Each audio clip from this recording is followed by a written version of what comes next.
प्रिय मित्र, सच्ची गाल कार्यक्रम में पां नीति वचन जे 25वें अध्याय जो अभ्यास गए कार्यक्रम में पूरो कियो हो।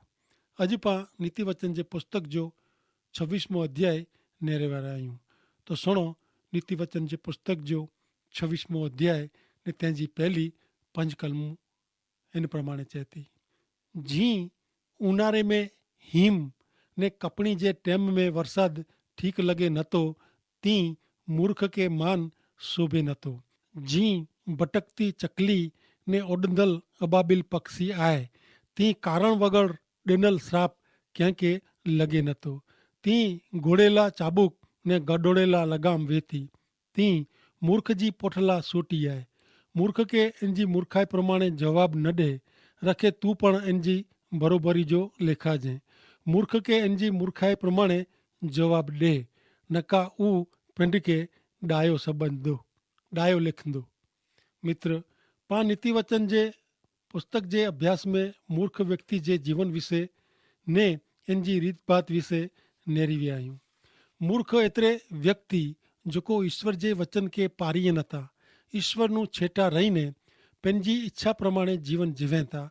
ऊ मित्र, पहली 3 कलम में अलग अलग दाखला ॾिने में आया आहिनि ने ते साथे मूर्ख जे जीवन जी सरखामणी करे में आई आहे।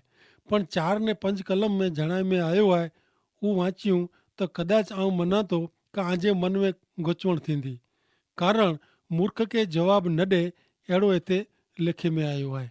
हा मित्र, व्यक्ति जेको सच्ची ने योग्य बाबत समझी सके नथी, इनके जवाब ॾियणो मुश्किल बनी वञे थो। जेको मूर्ख के जवाब ॾे त इनके मूर्ख लिखे में अचे थो। जॾहिं जवाब ॾिने में न अचे तॾहिं मूर्ख पिंड के डायो लिखे थो। पण उत्तम मार्ग ऊज आहे कि इनके ने इन जे सवाल के टारियो खपे, जेथी हू सवाल ज न करी सके ने मूर्ख के पंहिंजी हालत जो भान थिए। अॻियां सुणो 26वें अध्याय जी 6 कलम। मूर्ख माण्हू भेरो जेको माण्हू संदेशो हलाए थो, हू पंहिंजा पग कपी वेझे थो ने हू नुक़सान सहन करे थो। जीअं मंढे जा पग लूला वहता, तीं ज मूर्ख जे मोह जो दृष्टांत आहे।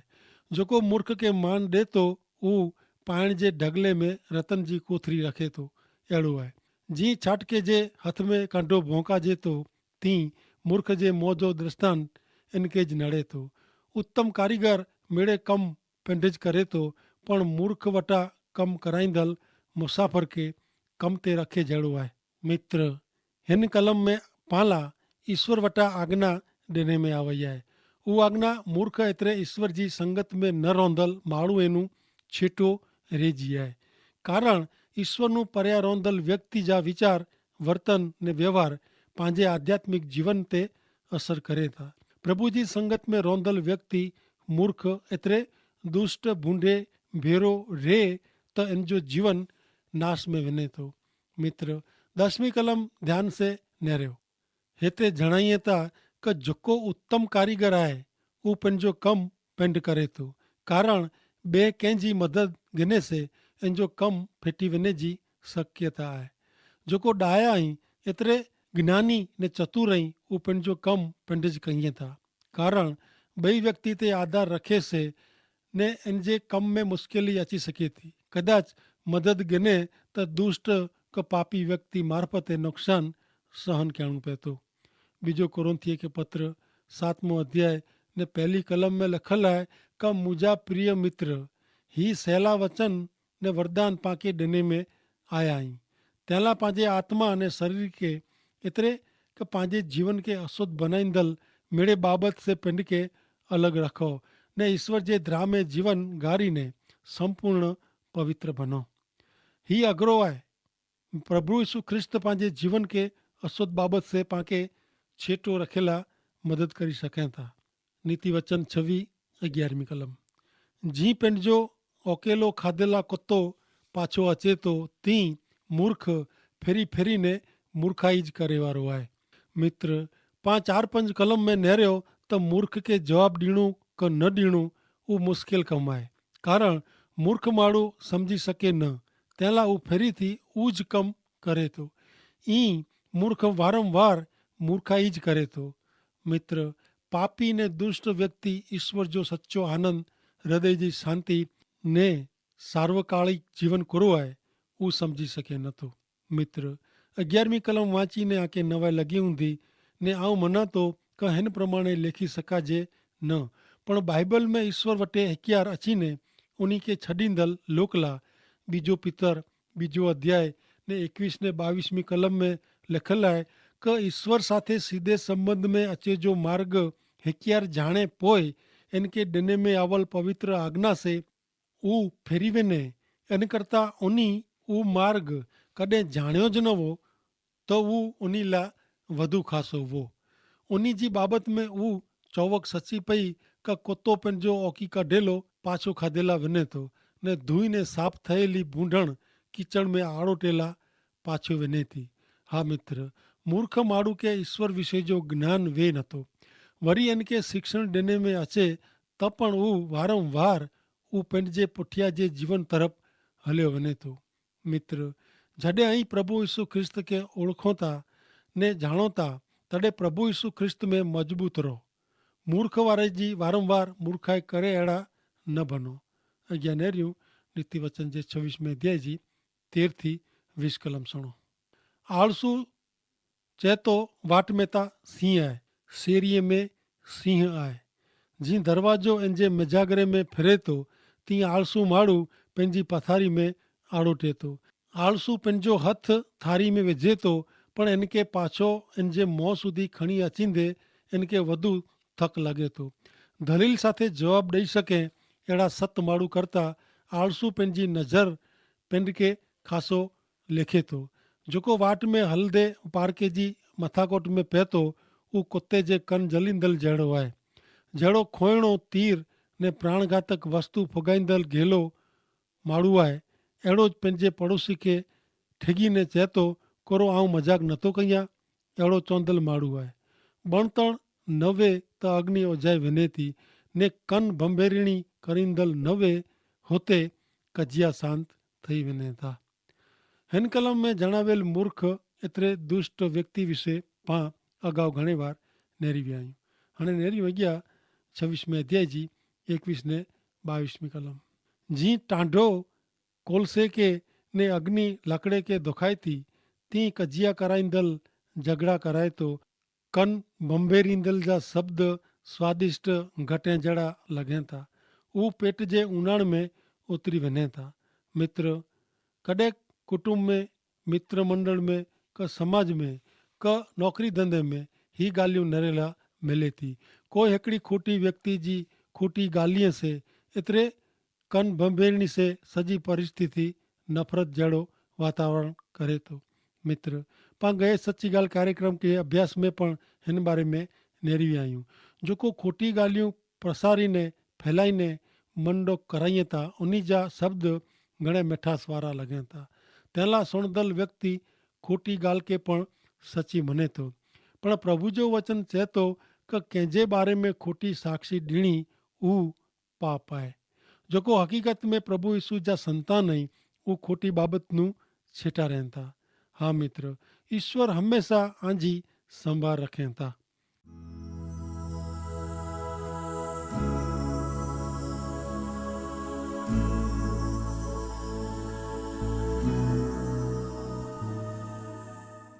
छवीसमो अध्याय 23 थी 28 कलम।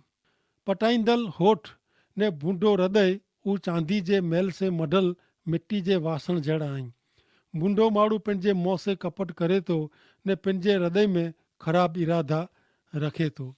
जॾहिं हू मिठो मिठो ॿोले थो तॾहिं हिन ते भरोसो न रख, कीअं क हिन जे हृदय में 7 गणो कंटाड़ो अचे अहिड़ो वीचार आहे। जेकी इन जो घुनो कपट से ढंकायलो वे थो त पण इन जी बूंढाई समाज मंडल वटे खुली थी वेंदी। हू ॿेला खॾो खोदे थो हू पिंड जिन में पवंदो ने जेको ॿिए वटे पाइणा रुड़ाईंदो हू इन वटे पाछो अचींदो। खोटी जब से जेको ॿिए खे घायल कीअं उन जो हू विरोध ने ईर्षा करे थो ने खुशामत वारो पाईमाली करे थो। मित्र, अॼु दुनिया में अहिड़ा घणे लोक आहिनि जेको पंहिंजा बनावटी मोह ॻाल्हि वे इन विरुद्ध जी ॻाल्हि उन जे मुंहं में जा निकिरे थी। ई उन जी ॻाल्हि में स्थिरता क सत्यता वे नथी।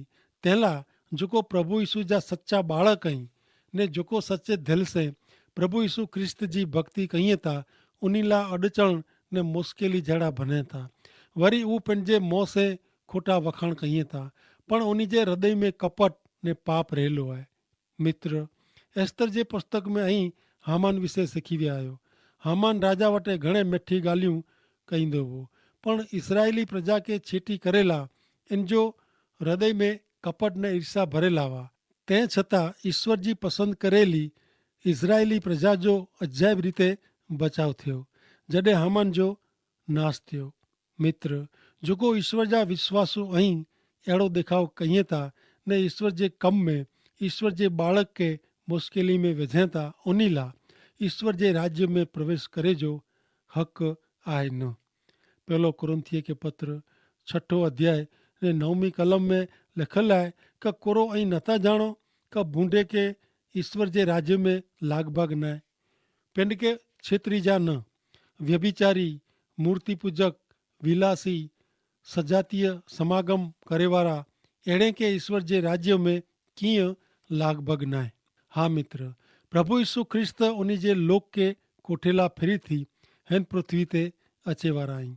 ईश्वर उन जे लोक के स्वर्ग जे राज्य में अनंत काल जो जीवन ॾींदा पण जेको भूंडा दुष्ट आहिनि उन खे ईश्वर जे राज्य में कीअं बदिलो मिलंदो न। जेको पापी आहिनि उहो ईश्वर जे राज्य में प्रवेश करे सघनि नथा। योहान 3 अध्याय ने 3 कलम में चए में आयो आहे कि जो कोई माण्हू जो नवो जन्म नाहे थियो त उहो देव जो राज्य नेरी सघे नथो। इन जो मतिलबु कि हरेक पापी ने दुष्ट व्यक्ति पंहिंजे पाप जी माफ़ी प्रभु यीशु ख्रिस्त वटि मंगणी ने प्रभु यीशु ख्रिस्त खे पंहिंजा उद्धारकर्ता तरीक़े तारींदल तरीक़े स्वीकारणा ने उन जे हथ में पंहिंजे जीवन जो समर्पण करीने नवो जन्म मेળવે पोइ प्रभु यीशु ख्रिस्त जी इच्छा प्रमाणे जीवन जीवे तो इनके स्वर्ग जो राज्य मिले तो। गीत शास्त्र 1 अध्याय ने 5वीं कलम में लिखे में आयो आहे क न्यायसन वटे बूंढा टिकी सघंदा न ने न्यायीअ जी सभा में पापी उभा रही सघंदा न। वरी गीत शास्त्र जे 36वें अध्याय जी 12वीं कलम में पण ॼाणाईं था क अन्याय करींदल छणी पिया उ जमीन दोस्त थी विया उ पाछा उथी सघंदा न। गीत शास्त्र 37 ने 18वीं कलम में पण लिखे में आयो आहे क ईश्वर योग्य माण्हू जे जीवन जा मिड़े प्रसंग ॼाणे था ने उन जो वारसो सर्वकाल हमेशा टिकंदो।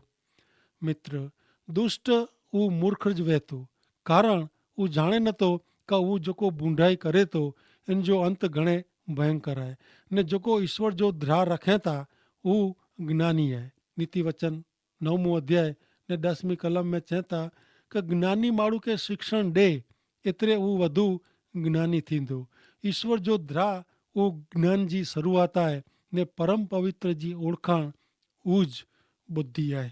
जंहिं वटि ईश्वर जो द्रा आहे इन वटि ईश्वर जो आशीर्वाद आहे कारण ईश्वर जे द्रा जे कारण माण्हू बूंढाई करींदो न पण ज्ञान से बूंढाई नु छेटो हलंदो ने मुश्किल नु परीक्षण नु बची वेंदो। तंहिं उपरांत ईश्वर जे ज्ञान से ईश्वर जे वचन से सचे मार्गे हलंदो। हे ईश्वर, आऊं तो विरुद्ध पाप न कयां तंहिं लाइ तो जो वचन आऊं मुंहिंजे हृदय में संग्रही रखियो आहे। ई दाऊद भक्त पिंड चए थो ने इनके ईश्वर हिम्मत दिए था जो ईश्वर जो वचन पामे वे पाके याद वे ने पा इनके विनती करी सको था तो जरूर पाके ईश्वर मदद कई था। जॾहिं ईश्वर जे द्रा वगर जो बूंडो माण्हू बूंढाई करे तो ने मुश्किली में अची पए तो तॾहिं सचो मार्ग इनके मिले नथो ने मुश्किल में धरजी वञे थो। कोरो कहणो इन जी ख़बर पए नथी पण जेको नेकीवान ईश्वर जो द्रा रखे था न्यायी प्रमाणिक ने ईश्वर जा संतान ऐं उहो मुश्किली जो सामनो कईं था परीक्षण जो सामनो कईं था शैतान के हराईं था कारण प्रभु यीशु ख्रिस्त उन भेरा वह था। मित्र, शैतान सामे जीत ॾेरायला प्रभु यीशु ख्रिस्त आके पण मदद करी सकें था पण मित्र याद रखो ईश्वर आंजी कोई पण बाबत से अजान नहीं। ईश्वर मेड़े जाणे था, ईश्वर आके पूरे पूरा ओळखें था। तंहिं पांखे हमेशा पंहिंजे पाप जी माफ़ी मंगई खपे, जेथी पंहिंजी आबादी थिए। कारण आंजा पाप छुपाईने ऐं किथे पण वञी सघो नथा। हरेक जगह ते सर्वशक्तिमान ईश्वर जी हाज़िरी आहे। बाइबल में हिकिड़ी जगह ते लिखल आहे कि जेको जीरे प्रभु यीशु ख्रिस्त जो द्राह रखें था उन्हीं के धन्य आहे। मित्र, दुनिया में अहिड़ी कोई बाबत न आहे कि जैसे आके द्रजणु खपे। जो ऐं प्रभु यीशु ख्रिस्त ते पुठियां हलो था, यीशु ख्रिस्त ते विश्वास रखियो हुयो, प्रभु जी आधीनता में जीवो था, तव्हांखे द्रजे जी જરાય જરૂર નહીં। ફક્ત ઈશ્વર જો દ્રા રાખો, કારણ ઈશ્વર જો દ્રા આંકે મેળે મુશ્કેલી में जा बचाए तो। मित्र, ज पंहिंजो हृदय नम्र न रखो ने कठण रखो तॾहिं मुश्किलीअ में अची पहुता। कारण माण्हू जी जद्दी ने कठण वलण वधु मुश्किली में ढसली वञे थो। पण जॾहिं ईश्वर जो द्राह रखो था तॾहिं ईश्वर मेड़े मुश्किली में जा बचाईं था, रक्षण कईं था। टूंक में पां अॼु जे अभ्यास में जेको नेरियो तीं ईश्वर जी आज्ञा आहे कि मूर्ख एतिरे के जेको ईश्वर जी संगत में न रहंदल माण्हू एनू छेटो रहिजो आहे। कारण ईश्वर नू छेटो रहंदल माण्हू जा वीचार, वर्तन ने व्यवहार पंहिंजे आध्यात्मिक जीवन ते चौक्कस असर थिए था। पंहिंजी चौवक आहे कि सोबत अहिड़ी असर प्रभु जो विश्वासी माण्हू संगत में रहंदल माण्हू जो मूर्ख एते दुष्ट बूंदे भेरो रे त इन जो जीवन नाश में वञे थो। पां झूने करार जो दृष्टांत गिनो त जॾहिं इज़राइली प्रजा के मिस्र देश में जा छुटकारो कयो, गुलामी में जा ईश्वर इसराइली लोक के छुड़ायो, तॾहिं उन बेरा जेको ॿई प्रजा हुई उन ईश्वर विरुद्ध कच कच कयो ने बूंदी इच्छा कयो। उन बेरा इज़राइली लोक पण बेरी विया, तंहिंसे उन जो नाश थियो। ख़राब बेरो खासो वे त इन जी पण असर थिए वग़ैरह रहे नथी। मूर्ख माण्हू फेरी फरी ने ऊज मूर्खाई करे थो। मित्र, पापी ने दुष्ट माण्हू ईश्वर जो सच्चो आनंद, शांति, शाश्वत जीवन कुरो आहे उहो समझी सघे नथो। जेको सच्चो समझी सघे नथो अहिड़े साथे संगत रखणी नकामी आहे। ॿई मूर्ख जी बाबति नेरियूं त इनखे गमे एतिरो ख़ासो सिखाए में अचे त पण उहो पंहिंजे पुठियां जे जीवन में हलियो वञे थो। मित्र, ऐं जॾहिं प्रभु यीशु ख्रिस्त खे ओळखो था, जाणो था, तॾहिं प्रभु यीशु ख्रिस्त में मज़बूत रहो। मूर्ख वारे जी फेरी फेरी मूर्खाई करे अहिड़ा न बनो। मित्र, जेको दुष्ट बूंदा मूर्ख ऐं उन्हनि छिटारो। हक़ीक़त में जेको ईश्वर जा संतान ऐं उहो खोटी बाबति ने खोटे माण्हू छेटा रहनि था। हा मित्र, ईश्वर आजी संभाल रखें था, उहो हमेशा भेरा रेला मंगे था। भले मित्र, अॼु जे कार्यक्रम जो टाइम हिते हाणे पूरो थिए थो। अॻिले कार्यक्रम में ईश्वर कृपा सां फेरी मिलंदासीं। पण अॼु जे कार्यक्रम संबंधी कोई सवाल वे त ज़रूरु पत्र लिखी असांखे जणाइजा। हाणे सरनामो ॾिने में अचे थो उहो ई तारीख़नि जा ने कोई पण बाबति जो सवाल वे, मांदगी मुसीबत वे तो पण ई असांखे कागज़ लिखीने सवाल करी सघो था। हाला प्रार्थना करे में अचींदी ने जो आ वटि बाइबल का प्रेम संदेश ना जो पुस्तक न वे तो पण ई मंगाई सघो था। हाला उहो हलाए में अचींदो ने आके आजे सरनामे भेगो कागज़ लिखे जी ज़रूरु आहे। असांजो सरनामो हाणे ॾिने में अचींदो उहो ई तारीख़नि जा ने ज़रूरु पत्र लिखजा। ने मित्र, मुंहिंजी आके हिकिड़ी ॿई पण नम्र विनंती आहे कि आजे आजू बाजू आजे दोस्तारे में अने घणा अहिड़ा माण्हू ऐं घणे अहिड़ा लोक आहिनि हिन खे हिन कार्यक्रम संबंधी ख़बर न आहे त ऐं पण इन खे हिन कार्यक्रम संबंधी जणायो, अहिड़ी मुंहिंजी विनंती आहे। कारण कि आध्यात्मिक बाबति जी जंहिंखे वधू ख़बर पए उहो इन लाइ घणे ख़ासो आहे। ने पाण जो ॿिए भलो कयूं था त ईश्वर पण पंहिंजो भलो कयूं था। ने ईश्वर जो आशीर्वाद पाण हिकिड़ा मेड़ो इन करता ॿिया पण इन खे मेड़वी सघे ने ईश्वर जे राज्य जा भागीदार बने। अहिड़ी आउं इन खे विनंती कयां थो त ऐं ज़रूरु उन खे जणाइजा जेथी करे ने उन खे पण हिन कार्यक्रम संबंधी ज़रूरु सम्झणु मिले अने उहो पण हिन कार्यक्रम जो लाभ गिनी सघे। ईश्वर पिता खे आशीष ॾियो। आमीन।